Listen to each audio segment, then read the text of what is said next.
C'est le grand jour pour l'équipe de France qui dispute ce dimanche son 8e de finale face à la Pologne. On vous donne toutes les dernières infos autour des Bleus de Didier Deschamps dans notre journal du dimanche 4 décembre.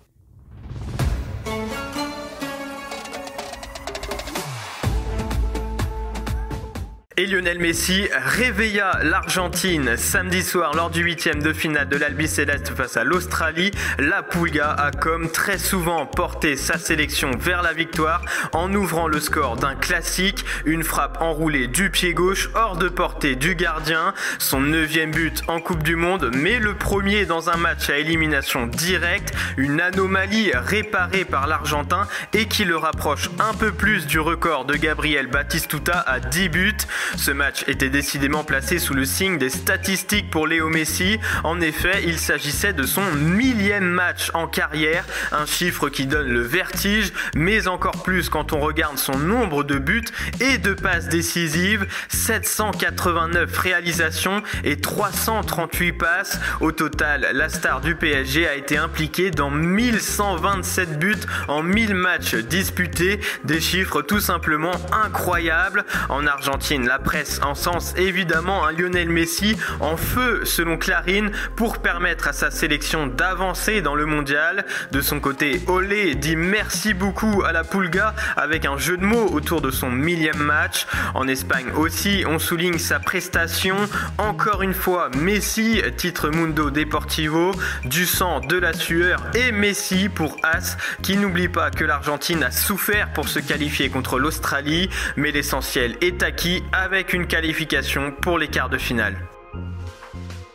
L'équipe de France entame une nouvelle compétition ce dimanche avec son 8e de finale face à la Pologne. Les Bleus entrent dans la phase à élimination directe et pour l'occasion, Didier Deschamps va revenir aux bases avec le même 11 de départ que face au Danemark. Une équipe qui avait livré une très bonne prestation, la meilleure jusqu'ici des tricolores dans ce mondial. Dans les buts, Lloris sera titulaire et va égaler le record de Lilian Thuram avec 142 sélections. En défense, Upamecano va être préféré à Konaté pour accompagner Varane. Sur les côtés, Théo Hernandez et Koundé seront de retour.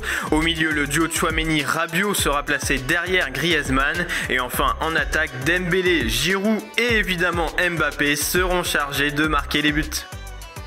Et on connaît la première affiche des quarts de finale puisque les Pays-Bas se sont également qualifiés et rejoignent donc l'Argentine. La sélection de Louis van Gaal a pris le meilleur sur les États-Unis 3-1 grâce à des buts de Memphis Depay, Daley Blind et Denzel Dumfries. Demi-finaliste en 2014, finaliste en 2010, la sélection néerlandaise fait évidemment partie des favoris avec sa nouvelle génération autour de Virgil van Dijk, Frenkie de Jong et la révélation Cody Gakpo. Le choc face à l'Albi Céleste promet de faire des étincelles vendredi prochain. Et voici le programme du jour au Qatar avec la suite des 8e de finale et donc l'affiche entre la France et la Pologne. Coup d'envoi à 16h au stade Al Toumama. L'autre rencontre du jour opposera l'Angleterre au Sénégal à 20h et le vainqueur de ce 8e affrontera peut-être l'équipe de France en quart de finale en cas de qualification des Bleus évidemment. Et voilà pour toutes les infos avant le match des Bleus face à la Pologne ce dimanche après-midi qui sera évidemment à suivre sur Made in Foot. Merci de nous avoir suivis, n'oubliez pas de vous abonner et de liker cette vidéo et on se retrouve bientôt pour un nouveau journal de Made in Foot.